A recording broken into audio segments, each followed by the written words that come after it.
kabar? Apa kabar anak-anak dulu ada di rumah? Semoga semua baik ya. Oh ya teman-teman, selamat berjumpa kembali dengan channel Mija Martin, channel tentang sharing tentang info perawatan kucing maupun anjing.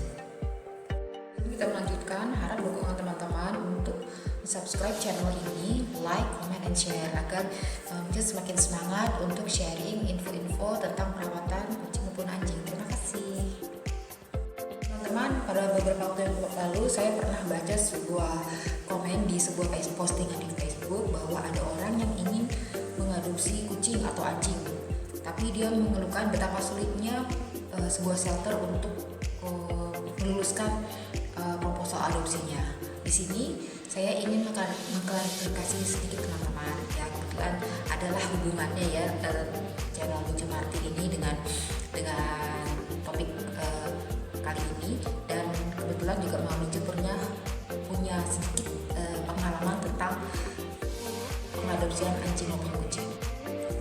Yang ingin Mami katakan sini, tidak benar bahwa shelter-shelter itu mempersulit calon adopter untuk mengadopsi kucing ataupun anjing.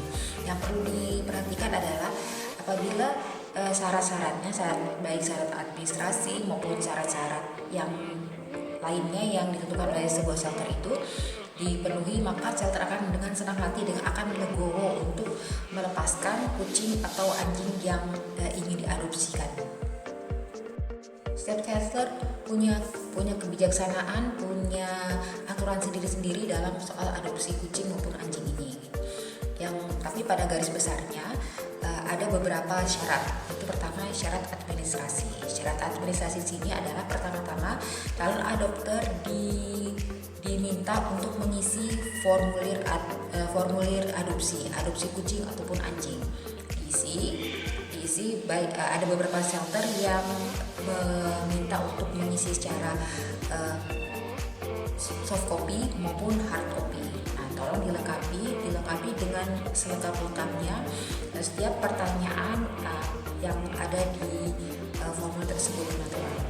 Ada juga calon adopter itu diminta untuk melengkapi berkas-berkas tambahan seperti kartu tanda penduduk.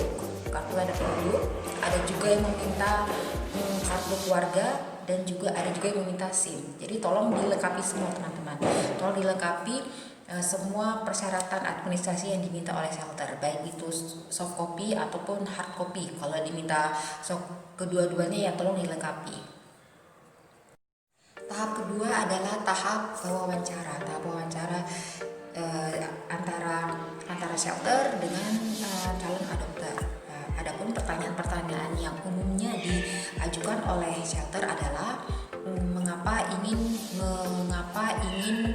mengadopsi kucing ataupun anjing dari kami. Nah, itu tolong dijelaskan. Terusnya kemudian shelter juga akan menanyakan berapa jam apa pekerjaan Anda, tolong dijelaskan dengan jujur ya, teman-teman. Kemudian berapa lama Anda bekerja. Kalau mungkin ya teman-teman ada yang bekerja seharian penuh, mungkin dari pagi pulang sore atau mungkin pulang malam, itu kemungkinan shelter akan sulit untuk melepaskan anak-anak asuhan mereka, karena bagaimanapun binatang itu, kucing maupun anjing itu tidak hanya butuh untuk makan atau minum saja ya teman-teman, tapi mereka juga butuh perhatian, butuh disayang, butuh seperti manusia. Nah, itu mungkin kemungkinan pihak shelter akan sulit mempertimbangkan orang yang bekerja seharian penuh atau dari pagi sampai malam atau di pagi sampai sore. Nah, kemudian juga akan ditanya siapa saja anggota keluarga, siapa saja selain Anda di rumah itu. Nah, selanjutnya yang mungkin juga akan ditanyakan adalah bagaimana reaksi keluarga selain Anda terhadap keinginan Anda untuk mengadopsi anjing ataupun kucing. Apakah mereka menerima, apakah mereka menolak keras, karena itu berhubungan ya teman-teman, berkolerasi dengan bagaimana kelanjutan anak bulu nanti di rumah Anda. Selanjutnya yang mungkin akan dipertimbangkan adalah usia calon adopter.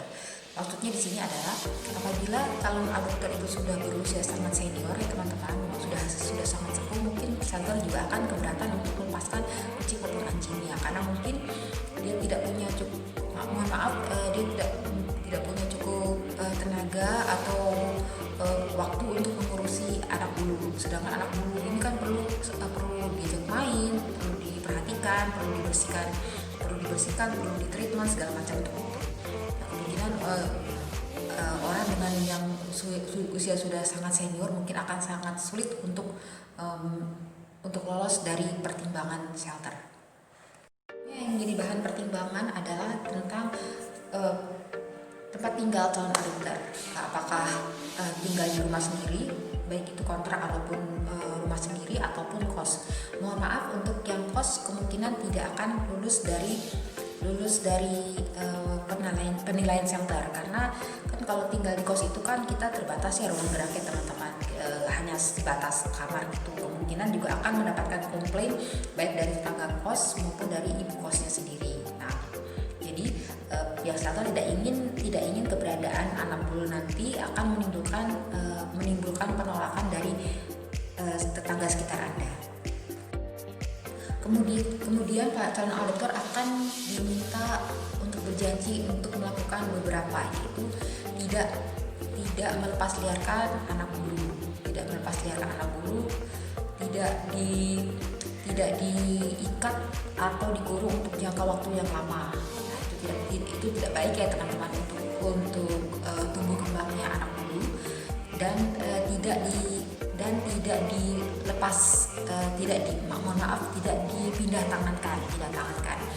Misalnya maksud saya gini teman-teman. Misalnya kita mengadopsi kemudian kita berikan lagi ke orang lain, itu tidak boleh teman-teman untuk alasan apapun. Misalnya saya ingin pindah kota, maka saya berikan kepada si B. Nah, tidak boleh teman-teman. Nah, apabila ingin pindah kota ataupun ingin pindah ke luar negeri, mengharap dikonfirmasikan ke pihak shelter. Untuk shelter mengambil tindakan apa itu, akan ditarik kembali atau dicarikan adopter baru, itu menjadi tanggung jawab shelter selanjutnya. Atau anak kos ya misalnya dia ngakunya dia punya rumah sendiri, ternyata dia kos. Nah, akan dipindahkan karena mungkin dikomplain oleh tetangga kos. Nah, itu juga harus dikonfirmasikan ke shelter biar shelter mengambil tindakan selanjutnya untuk dicarikan adopter baru yang lebih sesuai. Selanjutnya calon adopter juga diminta untuk sehidup semati. Maksudnya begini teman-teman, bukan sehidup semati bagaimana ya, maksudnya mencintai anak bul dalam keadaan senang maupun susah, dalam keadaan senang mencintai, dalam keadaan sakit juga mencintai. Maksudnya diurusi, jangan dibiarkan dia sakit, tolong dibawa ke dokter atau tolong diambil tindakan medis yang diperlukan. Apabila teman-teman telah lulus 2 tahap sebelumnya, itu tahap administrasi dan tahap wawancara, maka teman-teman akan diarahkan ke tahap berikutnya, yaitu shelter mengadakan peninjauan ke rumah calon adopter, ke rumah Anda. Nah, di situ shelter akan menilai bagaimana kelayakan rumah calon adopter. Maksudnya bukan harus yang mewah atau bagaimana teman-teman. Pertama-tama adalah bagaimana rumahnya, apakah benar rumah itu adalah rumah tempat tinggal sendiri, tidak kos. Apakah benar rumah itu ada pagarnya, karena pagar ini penting ya teman-teman. Kita pihak shelter tidak ingin anak-anak bulu itu keluar dan dilepas liarkan atau keluar dan menjadi korban kecelakaan dan lain sebagainya. Juga akan dilihat apakah rumah itu mempunyai halaman agar anak bulu itu bisa bermain-main di dalam rumah, halaman rumah. Kemudian juga akan ditanyakan di mana nanti anak bulu itu akan ditempatkan. Nah, itu akan menjadi bahan pertimbangan selanjutnya teman-teman. Wah, repot sekali ya untuk mengadopsi dari shelter itu. Mohon maaf teman-teman, di sini saya juga ingin mengkonfirmasi, bukannya kita mempersulit, bukannya shelter mempersulit, tapi pihak shelter ingin yang terbaik bagi anak asuhan kami.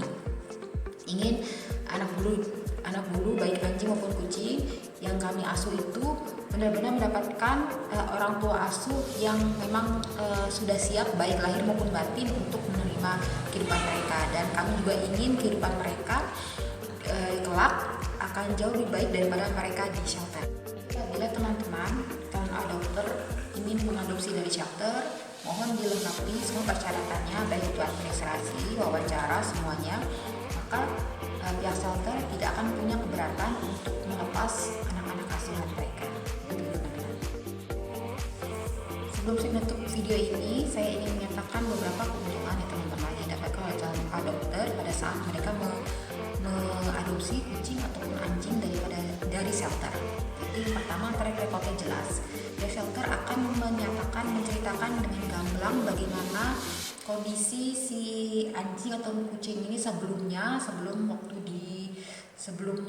di rescue, dan bagaimana setelah pada saat mereka di treatment, dipelihara di shelter sampai kondisinya sekarang.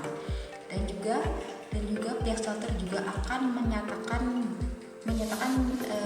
membawa bukti-bukti yang jelas tentang bukti vaksin maupun bukti steril daripada si anak bulu yang akan diadopsi. Jadi jelas ya teman-teman, ada buktinya bahwa anjing A itu sudah disteril, kucing B itu sudah divaksin lengkap, itu udah semua ada buktinya ya teman-teman. Jadi pihak dokter itu sebenarnya tidak perlu khawatir lagi, tidak perlu repot lagi bahwa kucing atau anjing yang mereka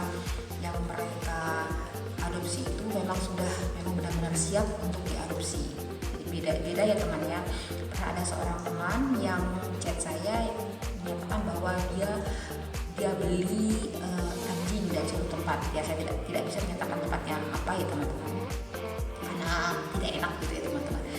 Dia menyatakan bahwa katanya penjualnya sudah divaksin. Saya bilang, apa benar sudah divaksin?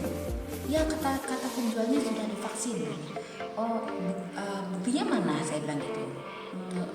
Kalau sudah divaksin berarti ada buktinya dong, saya bilang gitu. Karena kalau apabila kita vaksin di dokter ya teman-teman, pasti kan ada semacam buku vaksin. Nah itu menjadi pegangan kita, menjadi pengingat kita kapan vaksin selanjutnya akan diberikan itu kan. Saya tanyakan pada dia bilang nggak ada, dia bilang gitu, nggak ada. Tapi orangnya bilang sudah divaksin.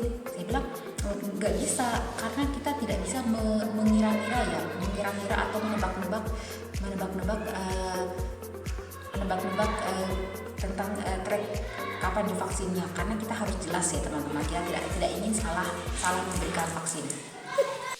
Keuntungan selanjutnya ini dari keuntungan bagi pihak shelter ya teman-teman.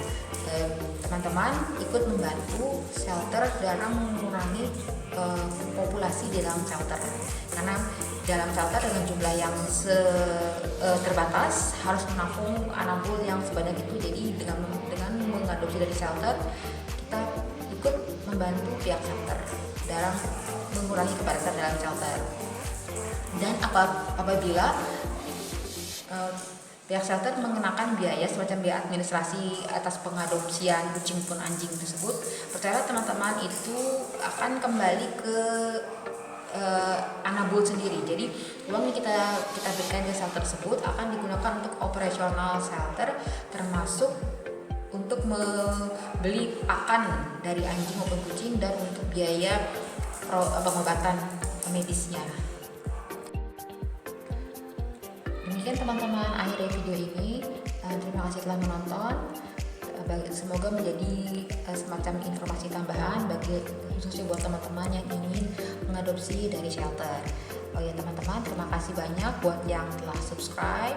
Bagi yang belum subscribe, di awal mohon bantuannya teman-temannya untuk subscribe, like, comment, and share. Terima kasih teman-teman, sampai jumpa di video-video Mama Miza berikutnya. Salam.